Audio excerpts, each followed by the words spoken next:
Currently, JD Vance's favorability rating here is negative 3.1. So he has a negative 3.1 favorable rating.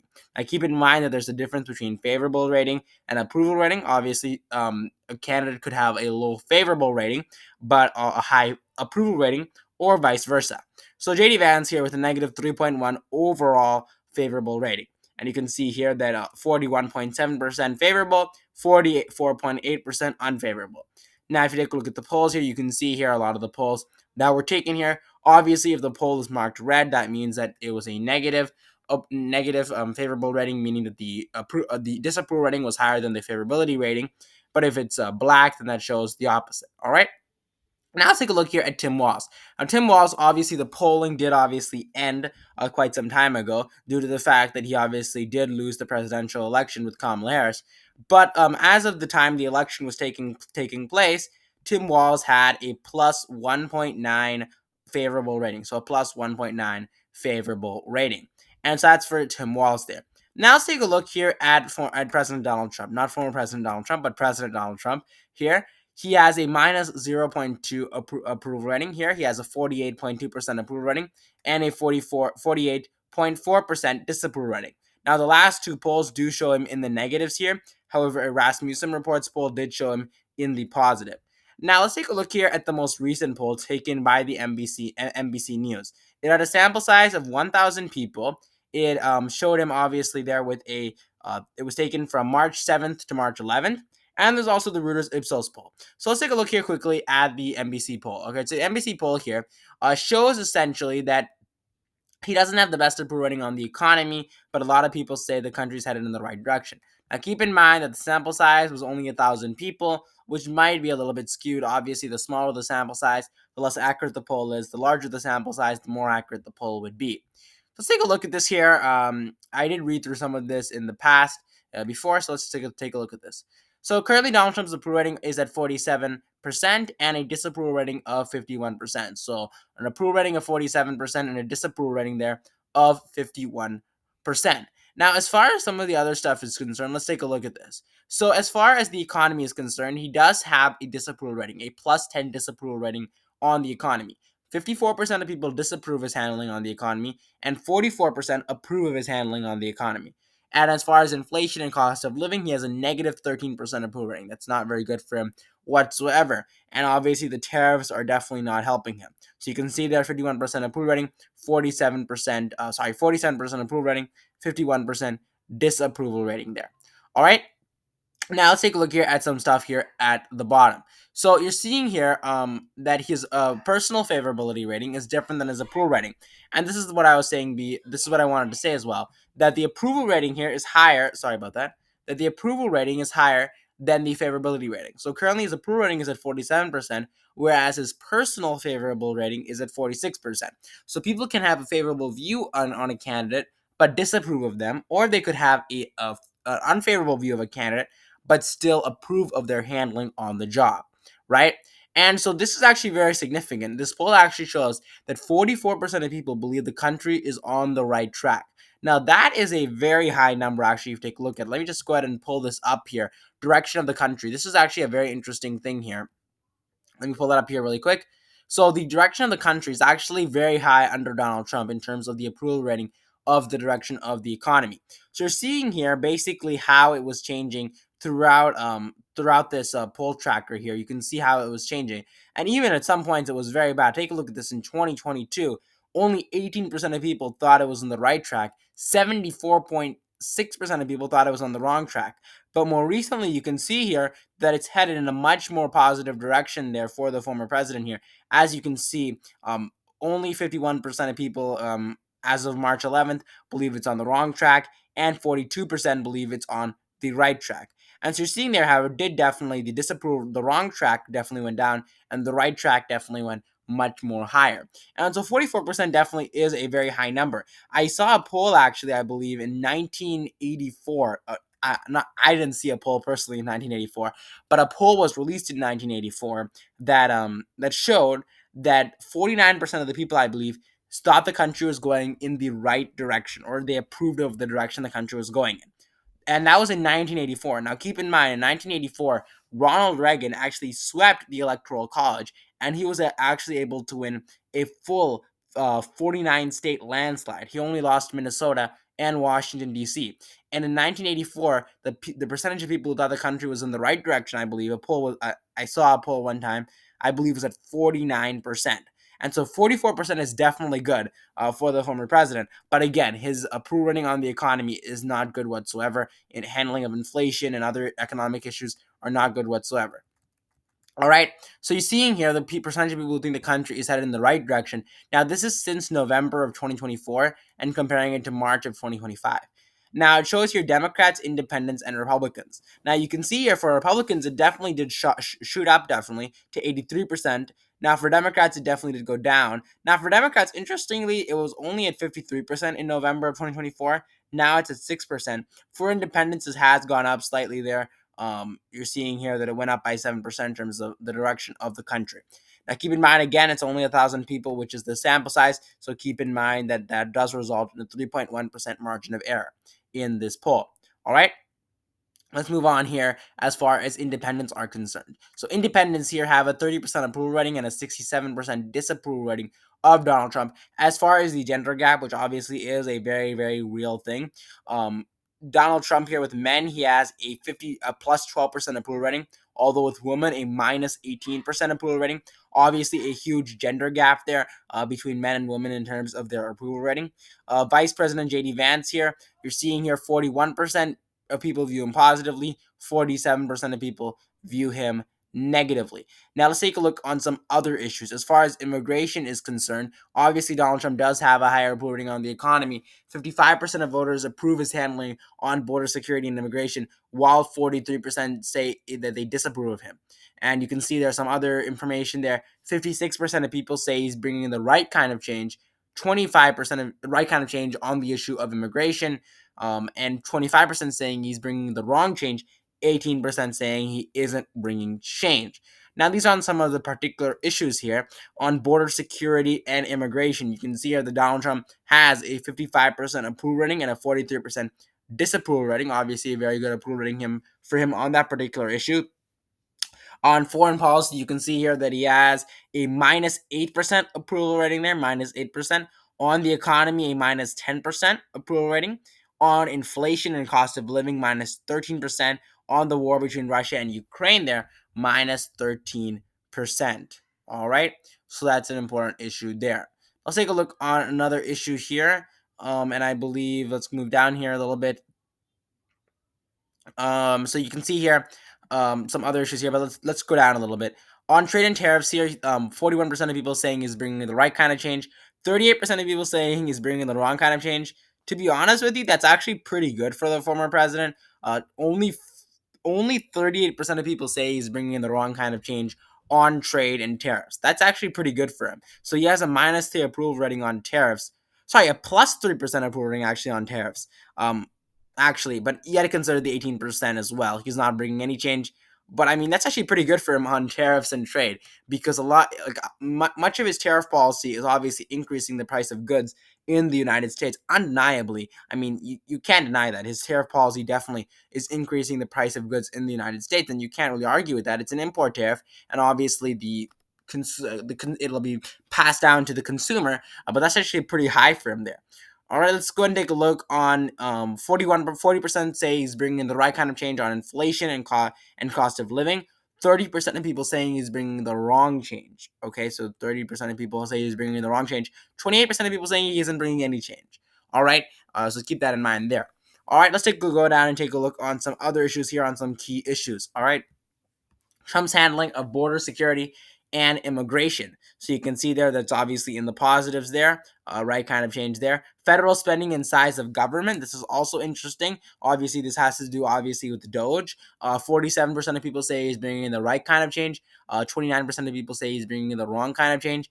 20% of people not bringing any change. Okay, and so you're seeing there as well. America's handling in the war in Gaza, again, pretty good for him there as far as that's concerned. Again, when they say he's not bringing any change, you can interpret that for what you will, because I mean, if someone disapproved of the way that Biden was handling the war in Gaza, and then now they also disapprove of the way Trump is handling in Gaza, then does that mean that they're going to say it's not bringing any change? So you can make of this what you will. To be honest, you can make of this what you will. You can interpret it in several different ways. But, 42% is pretty good there. America's handling of the war between Russia and Ukraine, again, not bringing any change is 22% there. All right. But keep in mind, a majority of voters do disapprove of his handling of the Russia war Ukraine. We did look at that at the very top. But this is in terms of whether or not he's bringing good change or bad change. But remember, a majority of voters there that you saw there did disapprove of his handling of the war between Russia and Ukraine. So keep that in mind as well. And tariffs and trade. To be honest with you, I think that his approval rating might be different than whether or not he's moving in the right or wrong direction. So the phrasing of these questions obviously is very important. I don't think that he has a 41% approval rating necessarily and a 38% disapproval rating. I think that that's not necessarily the case, but you can make of that what you will, obviously, in terms of whether or not you want it to be, whether or not you're a Republican or Democrat, you might view it positively or negatively. All right, so let's take a look at some other issues here. Obviously, Doge, Elon Musk. Again, the Democrats are going crazy over Elon Musk and Doge. As far as whether or not it should be continued or discontinued in terms of reducing the size and spending of the federal government, 33% of people say it should continue. All right. 28% of people say it is needed but should slow down to assess the impact. 33% of people say it's reckless and should stop now before more damage is done. And 4% of people say there is no need to cut the size of the federal government and its spending. Now, keep in mind, only 4% of people say it is necessary. There is no need whatsoever to cut the size of the federal government and its spending there. Now, again, with regards to whether it's headed in the right direction or the wrong direction, again, his approval rating on these issues is actually much worse actually than whether it's headed in the right direction or wrong direction. So keep that in mind. His approval rating is much lower than whether or not it's headed in the right direction or the wrong direction. So as far as whether or not people think of the Democratic Party, Democratic approval rating, kind of that type of idea, only 47% of people view the Democratic Party positively, and 59% of self-identified Democrats view the Democratic Party positively. That is not good whatsoever. If only 59% of Democrats, self-identified Democrats, view the party positively, that is not good whatsoever there for the Democrats there. And obviously, Democrats obviously are very annoyed. Many people think that the lawmakers are not pushing Donald Trump's administration hard enough. You can see, 65% of Democrats say they want Democratic lawmakers to stick to their position, even if this means not being able to get things done in Washington. And 32% of them want to compromise with Trump to gain consensus on legislation. All right. And as far as who they want to control Congress, 48% of people back Democrats, 47% of people back Republicans. That doesn't really tell much because obviously this is a state by state issue, right? Each state will determine whether or not their congressman gets elected, each district, and each state will determine whether or not their senator gets reelected. General polls like this don't really help much in terms of that. All right. Let's take a look at another thing here. How different groups are handling their dealings with Trump.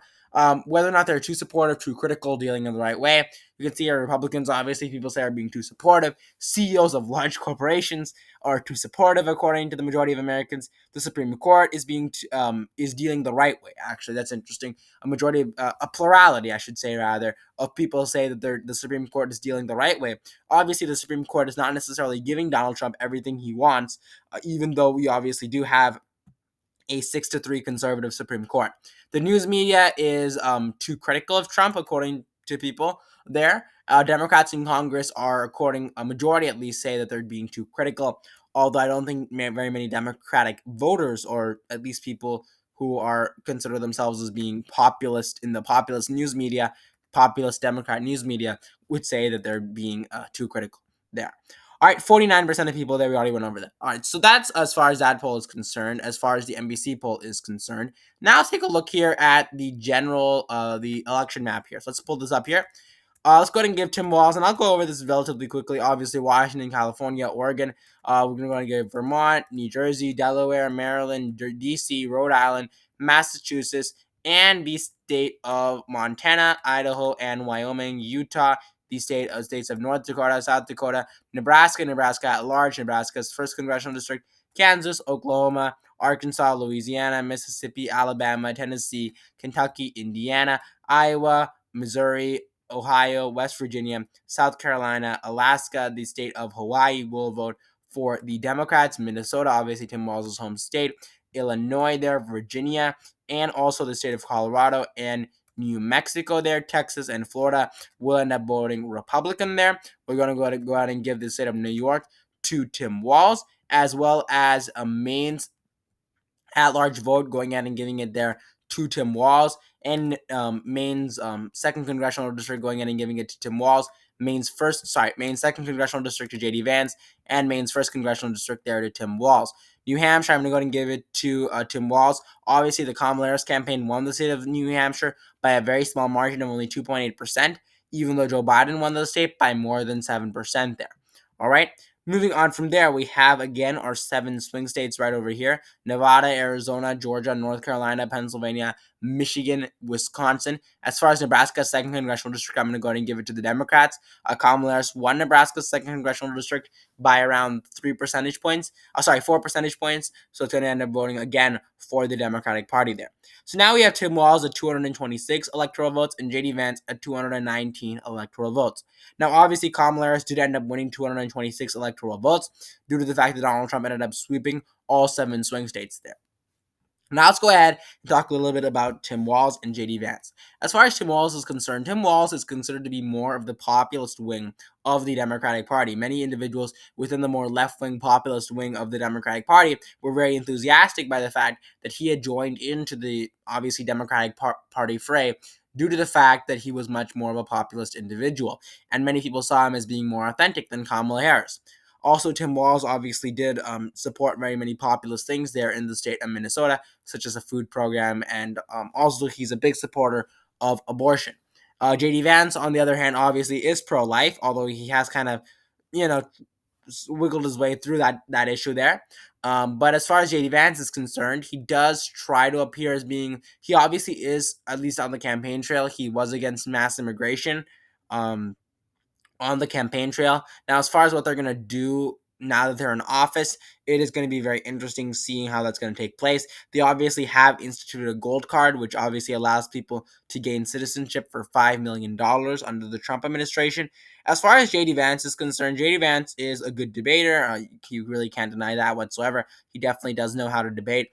Tim Walz, on the other hand, not necessarily the best debater, but Tim Walz is considered much more authentic by voters. If you take a look at the post-debate polls in the vice presidential debate, a lot of voters actually had a very favorable opinion of Tim Walz after the debate, and it really grew for him compared to even before the debate.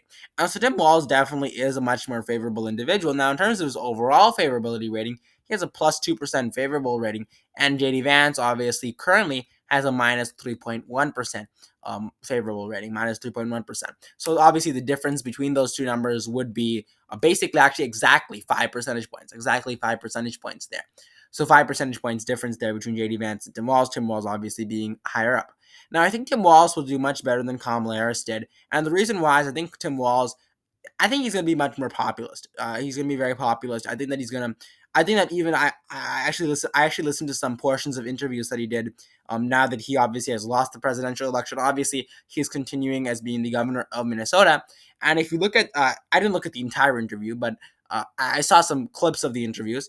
And if you take a look at it, he even said that he believes the Democratic Party needs to really get out there and really pursue a message. And he even said, and this is something interesting that he in fact said that the Democratic Party needs to go, instead of just saying, we just want to, work with the ACA, he said that he actually wants to go full on with universal health. The Democratic Party needs to go full on with universal health care in a sense, right?